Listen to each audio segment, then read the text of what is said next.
Hi everybody, this is Sarah Grillo, and thank you so much for watching. Please subscribe to my channel. I'm sorry for the impromptu nature of this video. It's not really produced, and you're going to hear my little girl in the background. This is really my family time, but I wanted to publish this video today because I think it's really important that the first thing after the exam, you get this video about what you should be doing at the day after the CFA exam.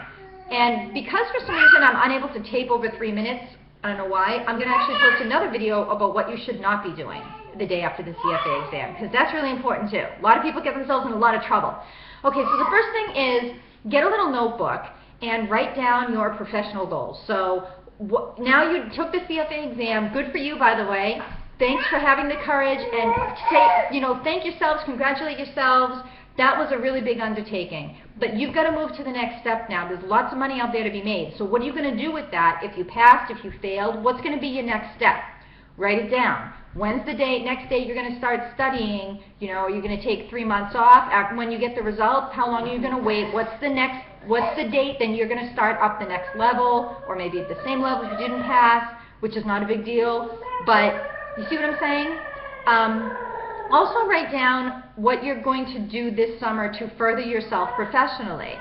Now that you have time, because you're not studying anymore, are you going to get a mentor? Are you going to explore career possibilities? There are a lot of different ways that you can go as a CFA charter holder that aren't just being a portfolio manager or an analyst.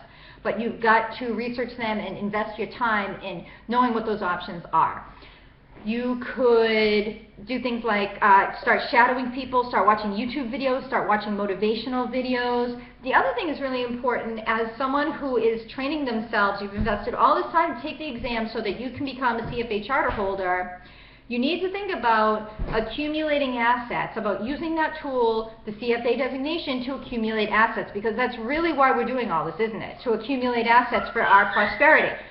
So write down things like getting a credit report. Okay, there's a free annual credit report you can get in the United States. You're entitled to one annually free from the credit bureaus.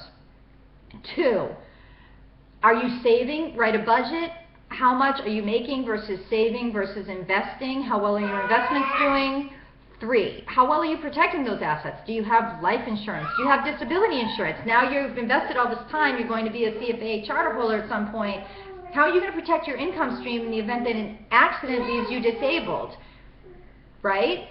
It will matter in the future, how well you protect the assets that you've worked so hard to build up. Okay? That is something that you need to do that a lot of people neglect.